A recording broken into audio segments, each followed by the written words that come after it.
perkenalkan saya Paulinus Nono dengan NIM 2302020011. Di sini teman-teman saya akan memaparkan sedikit materi mengenai obat antihistamin dari turunan fenotiazin dan antagonis H1 generasi kedua.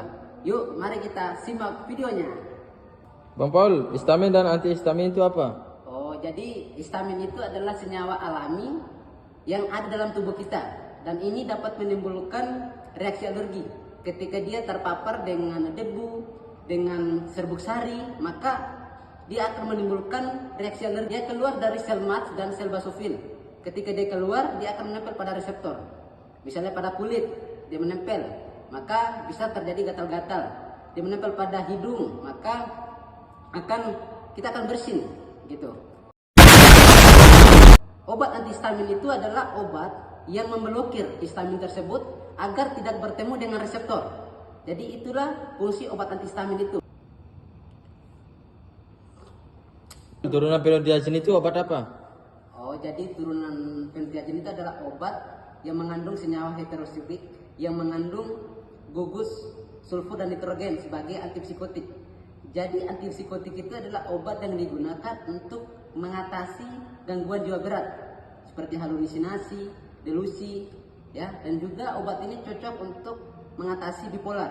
Bipolar itu apa? Jadi bipolar itu untuk mengatasi suasana hati, itu kadang naik kadang turun, dan juga dapat mengatasi yang namanya antiemetik, obat mual muntah turun fenotiazin ini. Nah, contoh turunan obat fenotiazin itu ada premotazin HCl, metilazin HCl, fumarat hidrogen, dan masih ada lagi contoh lainnya, gitu.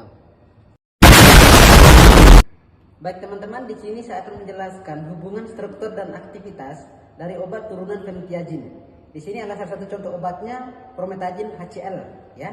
Nah, ayo kita simak strukturnya teman-teman. Oke, di sini teman-teman terdapat struktur obat promethazine HCl. Nah, ini terdapat dua cincin aromatik, 1 dan 2. Sedangkan ini biasa disebut thioazin atau non aromatik. Terdapat atom S dan atom nitrogen. Ini struktur utamanya teman-teman yang dapat memberikan aktivitas antihistamik dan menghambat efek dari zat histamin, gitu. Nah, di sini terjadi substitusi teman-teman di nitrogen tanpa mengganggu struktur utamanya. CH2, CH ini yang akan juga membantu memberikan aktivitas antihistamik dan antiemetik. Di sini ada CH3. Ini yang akan membantu membuat obat tersebut lipofisitas atau larut dalam lemak. Nah, NCH3 2 yang akan berinteraksi dengan reseptor H1 dan muskarinik di otak. Nah, karena ini juga bekerja pada otak dan dapat memberikan efek penglihatan kabur. Sini, penglihatan kabur, ya. Jadi yang dirubah itu cuma di sini teman-teman, di nitrogen terjadi substitusi. Ketika sini dirubah teman-teman, gugusnya berbeda, maka nama obat akan berbeda. Nama obat berbeda, aktivitas obat akan berbeda,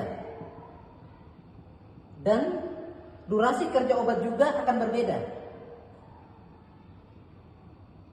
Dilihat dari gugus yang tersubstitusi di nitrogen, teman-teman. Nah, ini dia promethazine. Oke, di sini saya akan menjelaskan hubungan struktur dan aktivitas dari obat antagonis H1 generasi kedua. Di sini ada contoh obatnya, terfenadin dan fexonadin. Jadi terfenadin dan fexonadin ini adalah obat rinitis alergi dan obat urtikaria, obat gatal-gatal, ya. Ya, mari kita simak strukturnya teman-teman. Nah, di sini terdapat cincin fenil. Ini ada 3, terdapat 3 cincin fenil, cincin aromatik. Nah, ini yang akan berinteraksi dengan kuat untuk berinteraksi dengan reseptor H1. Ini. Nah, di sini terdapat rantai panjang N. Di sini, rantai panjang N. Dan terdapat atom OH ada 2. Ini yang membantu untuk meningkatkan kelarutan dari obat, ya. Di sini ada CH3, ada metil. Nah, di sini terdapat R teman-teman. R. Nah, R ini ketika diganti dengan CH3, maka nama obat tersebut terfenadin. Ya. Nah, ketika di sini diganti dengan COOH, maka nama obat tersebut adalah fexonadin. Ya. Nah, di sini obat yang paling aman teman-teman adalah fexofenadin. Ya, fexofenadin. Karena dia bersifat